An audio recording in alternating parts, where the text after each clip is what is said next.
it obviously made a huge difference to my life losing my mum, in that I left this career that I thought I'd always wanted and was actually deeply unhappy in, and went and did something totally different. Um, I don't know whether or not it made me more resilient, or sort of more focused. I think I've got a little bit of the whole like life's short frame of mind. Um, I think probably I go the other way, to the, well, my mum's dead, so that's the worst thing that can happen, which is I was worried the worst thing in the world was going to happen, and then it did. So every worry that I have is legitimate, and I might even be psychic. I should do nothing ever. So there's a lot of fighting against that.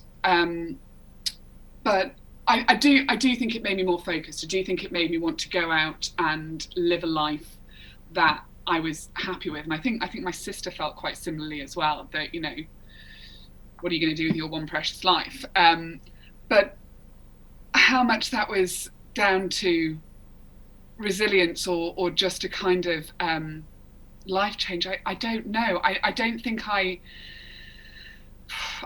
felt like I had more to prove, or that I had more to give. But it is undeniable that my life changed significantly, and kind of to a point where it's unrecognizable from what it was before my mum died, and that was a very clear change point. I was unhappy with my job before, but I wasn't applying for patisserie school. It was something that changed massively. But I think I am still quite hamstrung by the anxiety that goes along with having lost a parent, and knowing that the bad things do happen. I think that there are two deaths that occur. One is the physical death of the person you've lost, but the other one is the more ineffable one, which is the psychological, uh, uh, the death of the person you were around them, and because of them. So in the case of my mother, I remember that I was very animated. I was very beholden to her for making me a writer. We were always telling her stories. So that version of me, I know will never come back. That version of me that would sit at her. My mother was disabled, so to sit at her bedside, and to tell her, banal anecdotes by dressing them up and making them seem more exciting than they really were. That version of me will go away. But also, what went away was, I had a complicated relationship with my father. And so the difficult son that I was, the slightly sullen man that I was around him, I felt that also fade away. So, there are multiple deaths that occur, when we lose somebody. But I think you may agree with that, is that when we mourn, we sometimes fail to mourn for the person, that psychological entity that is gone and will never come back. And I think it's really important to attention that not only are we dealing with the grief of a physical loss, but also the loss of the person that we were because of this other person. I lost my dad. I was 18 when I lost my dad, but I had to make the decision to turn off his life support because my stepmother didn't want to do it. And it was a really interesting kind of pain. What I noticed going through life, now that I'm 60 now, is I'm older than my dad was when he died. And when I got to the point where my dad had broke up with my mother, I started noticing that I was having a problem with my relationship. When I got to the point where my dad died, I felt this incredible nihilism about my life. And it always took me way too long to make the connection between those things. But I think what happens is that bereavement becomes part of who you are. And the more you can kind of accept that and realize that that's always going to be part of you, I think the better you get at handling it. Yeah, I wrote about this quite a lot when I was writing columns for The Guardian about my daughter's obsession with my mum being dead. And yeah, like this was kind of, I was supposed to write a book about parenthood, That's coming out next February, and it ended up being a book about losing a parent and becoming a parent. And the thing that I've found with my with my eldest daughter is just to be really matter of fact about it. And she definitely had moments where just the idea of not existing anymore really freaked her out. But I sort of offhandedly once said to her that her hands really looked like my mum's hands, and that's really stayed with her, and she brings that up all the time. Whenever my mum's name is invoked, she'll say, I have her hands. In that way that she doesn't really mean anything, but like she doesn't really know what it means, but it sort of means something to her. And recently she said something that really just came out of nowhere. We were driving, and then she was just sort of looking out the window and thinking to herself, and she said, I know how we can be together forever, even when we're dead. And I was like, okay. And she said, all we have to do is just, when we die, we just need to hold hands, and then we'll be together forever. And it just broke my heart, because I think that idea that, you know, by holding her hand and it looked like my mum's hand, it would just remind me of my mum. I think that's sort of what she was trying to process and try and get across to me in a very loving and empathetic way. But yeah, I don't think she sort of necessarily understands the physicality of death, like when someone is physically removed from your life, what that does, because she probably just hasn't experienced that yet. So conceptually, it is an ongoing conversation, I think, and it's a hard one, because she knows that I feel sad about my mum not being around, but at the same time she sort of wants to know more about her.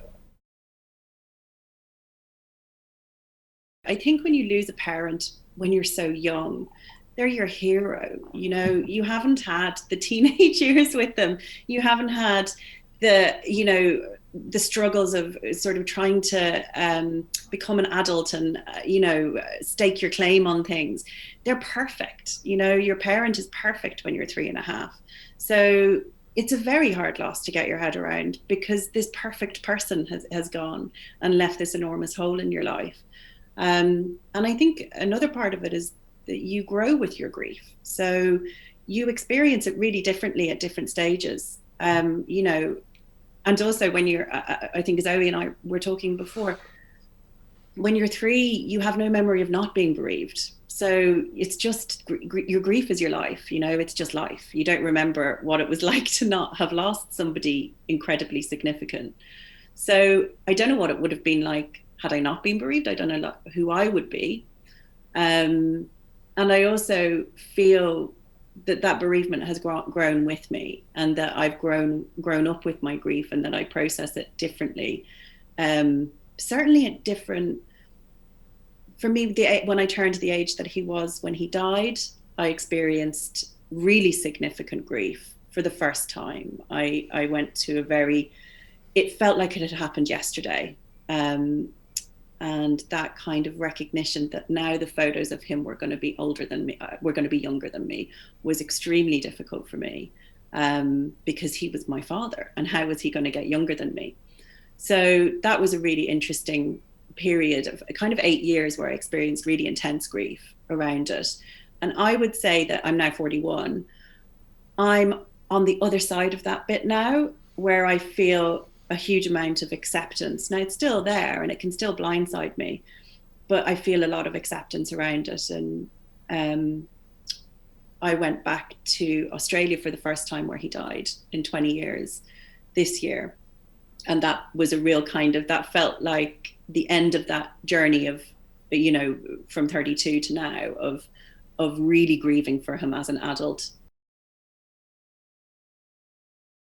Like the amount of times in my life I've been like rowing with an older man, like really rowing about my boss or director, and I'm standing there and I'm like so angry, and I'm like, why aren't they listening to me? And I think, oh, you're not my dad.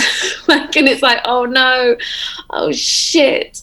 And then like all that stuff that you've had of like trying to gain their approval, or you know, all of this stuff, you just seek parents in other places. I think like it's just, I think we should all just be honest about it. Like it's fine, we all do it. And I've definitely got better at recognizing when it's happening. In my 20s, I just endlessly like men in authority who I could like have a combative relationship with, who sort of seemed like they respected me but really didn't, and that was like, yes, this is really familiar territory. And it took me a long time to be like, oh, the person I want to have a row with is dead, and I can't, like, I'll never be able to have that row like we used to have such a very tempestuous relationship. We used to argue a lot, and we both really enjoyed it. We both really enjoyed a good row with each other, but the other one was ridiculous and didn't understand. And I think that can be a really sad part of the journey, but quite healing, to be like, oh, I'm looking for something that just isn't possible. And that's really hard, I think, when you've lost a parent, to be like, I will never get that person to say that, like the conversation is over. But I also find it, when I finally admitted it, I don't know how both of you feel about that, but I found it a bit freeing. So I was like, I actually don't really find those relationships in my life anymore, because I'm not looking for it, because I know that it isn't, I've accepted that with him, that I'm not going to have that with him, so I don't have to recreate the chaos somewhere else. When my mum passed away, I spent the following 8 years not really talking about it and not really having a space to, and just getting on with it and thinking that's what you do. You've just got to get on with it and not really talk about it because there isn't space for that.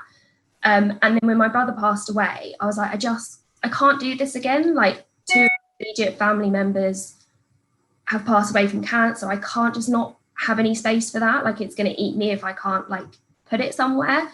So I went to a retreat for young people, a grief retreat, and that was the first time that I actually spoke about it in like great detail. And I met other people that understood it and had those moments of, these are all the crazy thoughts I'm thinking, but actually they're not crazy at all. They're really normal, and it's totally okay to think those, because all those other people are thinking those too. And it gave me so much that I was just like, more people deserve this. More people deserve a space that they can feel okay in about their grief and have a chance to talk about it. So I joined a few online grief groups since then. And again, they provide so much, but I kind of was like, I still want a way that I can express it. And plenty of people do blogs or other things, but I was like, I want something that's more personal to me. And it was just one day during lockdown, I was just thinking, how could I do this? And I like art. I'm not amazing at it, but I enjoy it. And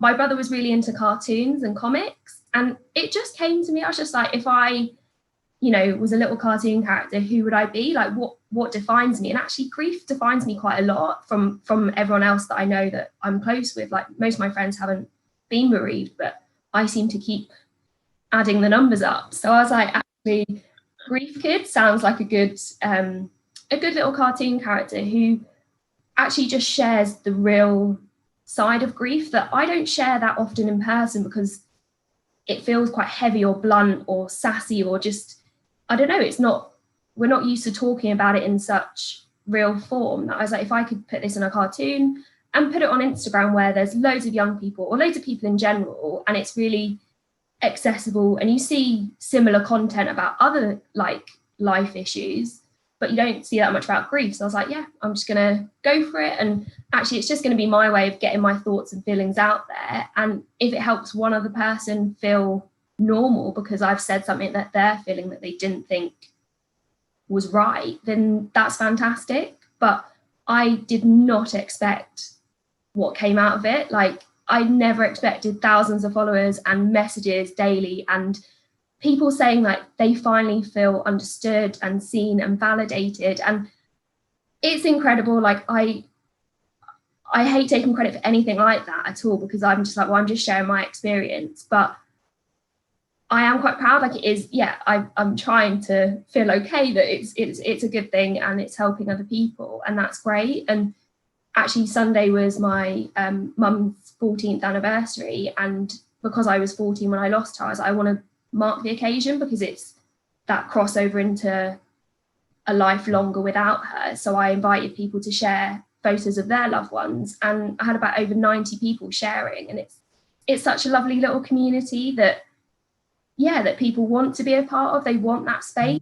So I'm really glad that I'm giving that, and there are plenty of people out there doing the same on Instagram and here and on podcasts and loads of places, but it's still a community that if you don't know about it, you just don't know it exists. So the more we do to actually promote it and make sure if people want to be part of it, they can be, I think it's really important.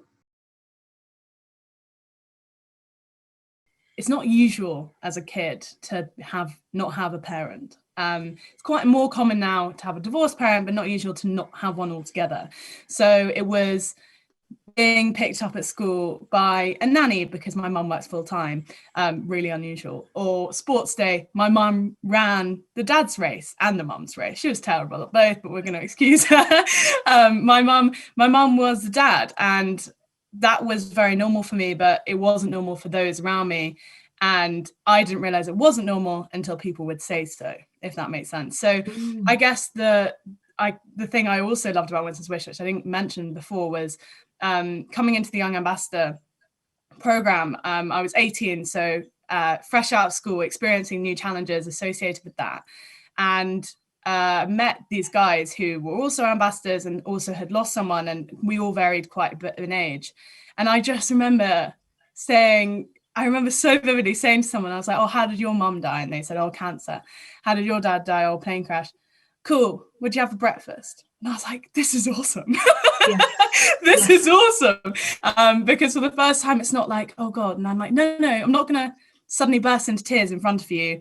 I am very happy to want to talk about it. I don't mind talking about it. And people just freeze and they panic. And so for me, any opportunity where you're just going, no, they died, they're dead, they haven't passed away, they haven't gone somewhere else, they've died. And that's kind of, people don't like using those harsh adjectives. Unfortunately, within our family, we're very much, my mum always says, my husband was killed in a mid-air collision. People are struck by the frankness of the speech in terms of saying killed or died.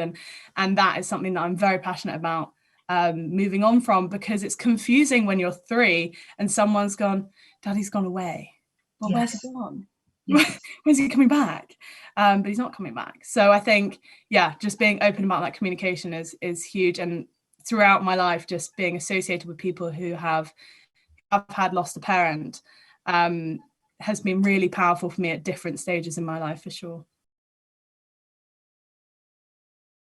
When my mum died, for example, suddenly I was surrounded by people saying, look, and if you need to talk, just talk. I mean, I'm here if you need to talk. And while I was very grateful for the kindness, I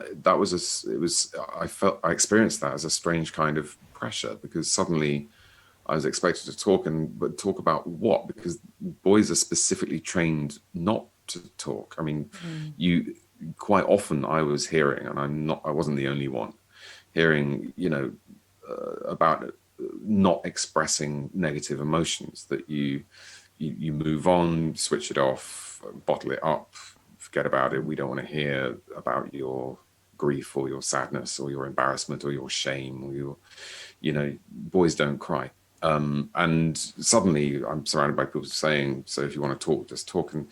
And you're kind of going, well, what's the point of talking? Talking won't bring her back. Talking won't change things. And of course, talking doesn't change the events.